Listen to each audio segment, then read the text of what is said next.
स्वागत आहे तुमचे आपला स्वाद आपली संस्कृती या आपल्या युट्यूब चॅनल। तर आज मी बनवत आहे मालवणी पद्धतीचे वाटण, भाजकं वाटण बनवत आहे। तर चला मग आपण रेसिपीला सुरुवात करूया। हे आहे आपलं साहित्य। त्याच्यासाठी मी हे 3 नारळ फोडून घेतलेले आहेत।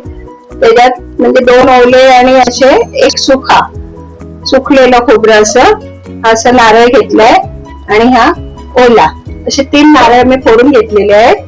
त्याच्यासाठी मला थोडीशी लसूण लागणार आहे आणि 5 हे कांदे घेतलेत आणि भाजण्यासाठी तेल घेतलंय थोडस।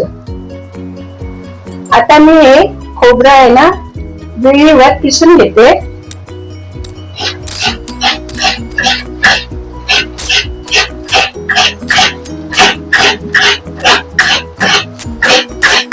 अशाच प्रकारे हे सगळं नारळ मी किसून घेते।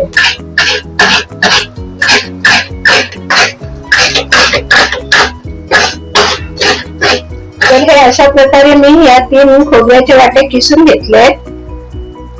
आता आपल्याला हे सुकं खोबरं आहे ना, हे मी वेळेवर असंच कट करून घेऊन मिक्सरच्या भांड्यातनं बारीक करून घेते।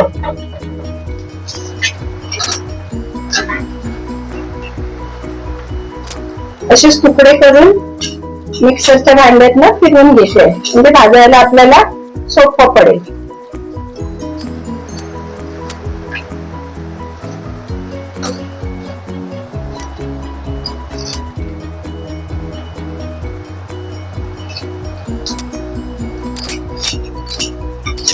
हे आपण ना 2 वाटे ओला नारळ घेतला ना, 2 नारळ असे ओले, तर 1 नारळ सुका खोबऱ्याचा घ्यायचा, कारण त्याच्याने ना वाटणाला चव छान येते भाजक्या वाटणाला।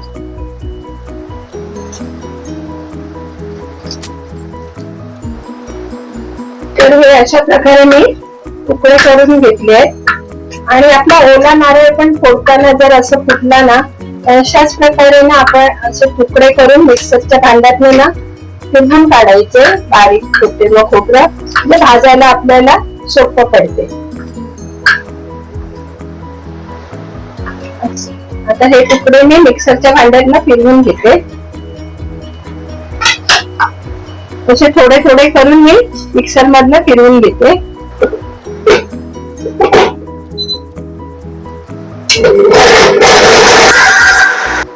हे अशा प्रकारे मी वाटून घेतले, आपल्याला भाजायला बरं पडतं असं, आणि भाजलं जाते व्यवस्थित खोबरं। असंच मी सगळे तुकडे वाटून घेतले मिक्सरच्या भांड्यातनं। आता या वाटण्यासाठी हे मी कांदे घेतलेले आहे, ते कट करून घेतोय।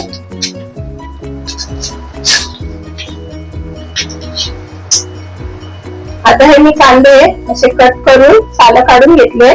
त्याला आपल्याला असे उभे उभे असे चिरून घ्यायचे। अशा प्रकारे भाजण्यासाठी असे चिरून घ्यायचे।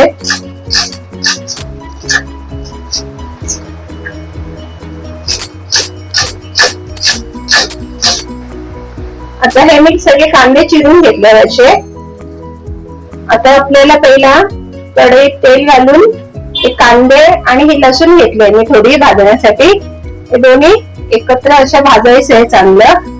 ह्याच्यात तुम्ही आलं पण टाकू शकता, मी आलं नाही टाकत आहे, पण तुम्ही टाकायचे असेल तर टाकू शकता।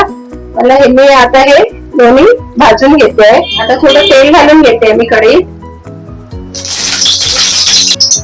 तेल आपलं गरम झालंय, त्याच्यात मी लसूण घालून घेते।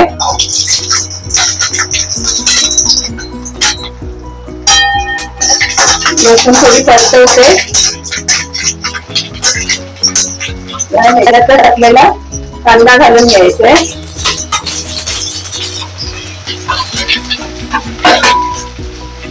कांदा आपल्याला छान परतवायचा आहे, थोडा लाल करायचा आहे कांदा आपल्याला।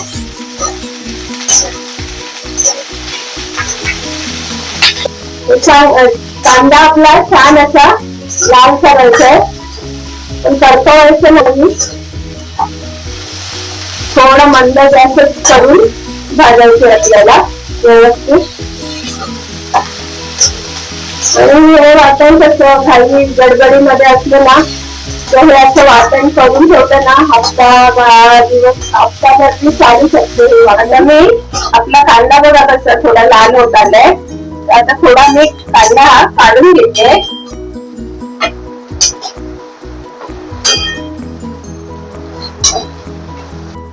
आता ह्याच कांद्यात मी हे आपलं ओलं खोबरं आहे ना किसलेलं ते अर्ध टाकून घेते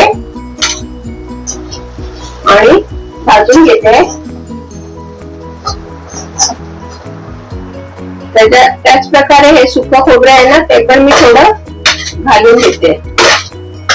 जे दोन्ही मधली खोबरी थोडी थोडी घालून त्या कांद्यामध्ये आपल्याला भाजायचं व्यवस्थित. आता हे व्यवस्थित आपल्याला भाजून घ्यायचे खरपूस असं.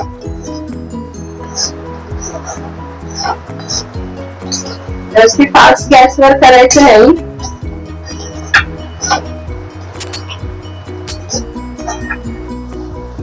गॅस आपला असं मीडियम आचेवरच भाजायचं हे. आता आपल्याला ह्या कांद्या बरोबर हे खोबरे ना व्यवस्थित भाजून घ्यायचे. आता हे आपलं कांदा खोबरं बघा कसं खरपूस असं भाजून झालेलं आहे. छान असं व्यवस्थित भाजलं गेलंय.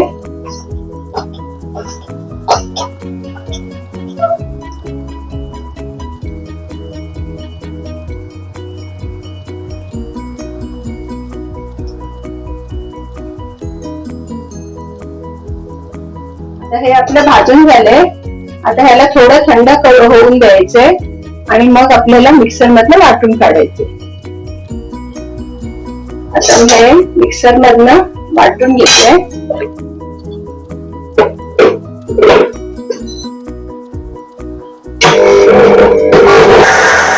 तर आपलं हे भाजकं वाटप मालवणी पद्धतीचं अशा प्रकारे बघा वाटून झालंय.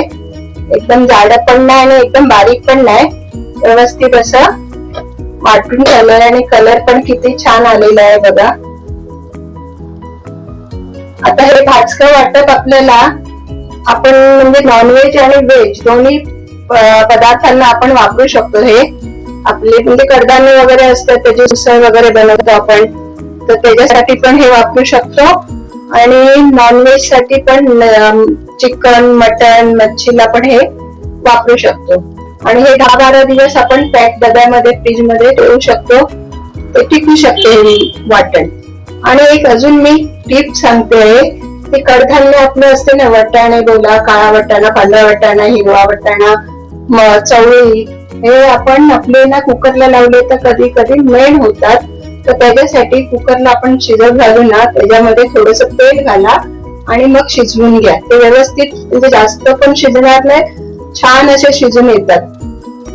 तर आपलं हे मालवणी पद्धतीचं भाजकं वाटण तयार आहे आणि हे असं तुम्ही डब्यात पॅक करून स्टोर करू शकता. 10-12 दिवस हे चालतं आणि नक्की हे ट्राय करा. म्हणजे हे वाटण तुम्ही चिकन मध्ये किंवा उसळ मध्ये टाकू शकता, वापरू शकता. त्याच्याने चव येते चिकनला. आणि ही रेसिपी तुम्हाला कशी वाटली आम्हाला कमेंट्स मध्ये कळवा. व्हिडिओ आवडल्यास लाईक करा, शेअर करा आणि असेच रेसिपीज आणि टिप्स पाहण्यासाठी आमच्या चॅनलला सबस्क्राईब नक्की करा. थँक्यू.